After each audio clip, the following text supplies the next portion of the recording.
Let's go. Step up. Just walk up to the podium. Here we go. All right, Craig, I'm going to call this out. Yeah, you are. You don't look at those. They're going to ruin it for us. Okay, don't look. Here we go. With the 18th pick, the Detroit Lions select Jack Campbell. He's too big. He's too what? I don't love it. I don't like that pick. No, we need explosive. Is he explosive? I don't know. He's not. Is he that good, man, to be picked that high? I mean, if his comp is Leighton Vander Esch, I get it. But I watched tape on him, and there's like 4 linebackers I liked more. Dang it. He's a Dan Campbell guy, right? Hard-nosed. It just feels a little bit like we just drafted Lucas Van Ness, though. Yeah. And it feels like we could have got him in the second. It feels that way, but this really is true. It really is true. Oh, did you see that? What? The PFF coverage grade is a 92.9. So this is what I look at is like not a great run stopper. He's a linebacker that can guard a tight end. A poor man's Brian Urlacher. All right, okay. All right. All right. Well, here's the thing about him. We make fun of Iowa. We just were making fun of Iowa. They have such a good defense. Their defense really was, and they played that base straight up. You knew what they were playing every play, but he was so good at coverage and run stopping that they could play it. That's true. And I mean, one thing the Lions, and this is where we can be wrong. Our immediate reaction is we didn't like it. The one thing we've struggled with for a decade is guarding and covering pass catching tight ends. Oh, yeah. So if this guy can come in and be effective in that, and you don't have to take a linebacker off the field and try and match him with a safety or and get a mismatch somewhere else, but not just tight ends, running backs, then okay. And Jack Campbell is I love football. You know he is, dude. Oh, yeah, he is. I'm going to try and get some I'll try and get some stats on him. Sound good? Yeah. Let us know. Right. If you just drafted Urlacher or Chris Spielman, then cool. But it doesn't feel – dang it. I thought for sure we were going to go – let's go offense. Interesting. Okay, so he had a phenomenal year this year, according to PFF. He is rated the second linebacker by them overall in this class. He's a true middle linebacker, which is fantastic.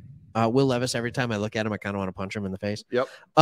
He's a proven take-on skills, easily projectable NFL frame with requisite athleticism, great feel for zone coverage with outstanding production, highest graded Power 5 coverage linebacker. So that's solid. When we look at some, I mean, he is a straight middle linebacker. He does not have a good pass rush grade, but everything else he rates high. He ran the 40 and 4.65, which is adequate speed.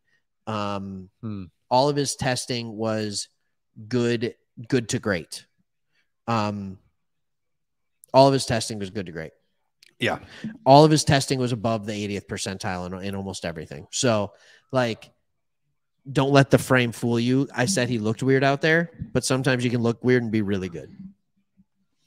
This is interesting because where does he play? Obviously, but no, linebacker, yeah. But you know, you re-signed Anzalone, excuse me, Anzalone, and you Buccaneers select. We're going hot here.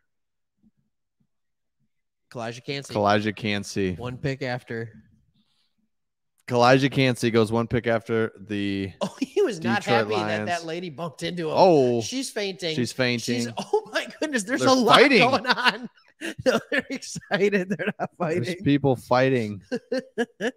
Okay, so let's go back to Campbell, and then we can talk about if anybody's jealous that Cansey went the next one.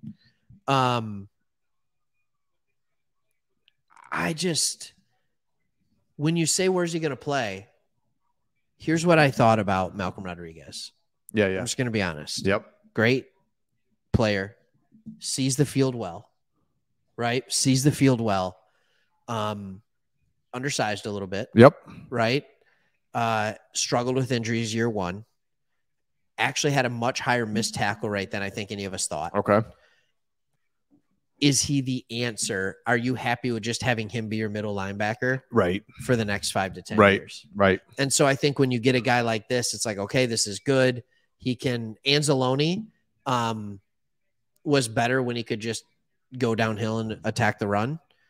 So if now he doesn't have to be the guy being on coverage, then we're good. And did we just get that anchor dude that really we've needed? And we've always just poo-pooed linebacker because it's like, well, you can get him later. But what if we got somebody here that's like a stud dude is this amazing? Like, so last year when we go and we select Hutch and we trade up to get Williams, then we go defensive lineman and we wait forever to get Rodriguez. Yeah. And we've waited forever to get running back in both years, right? And so we just say to ourselves, oh, Brad Holmes doesn't value running back. Brad Holmes doesn't value linebacker with early picks. Right. And then 12 and 18.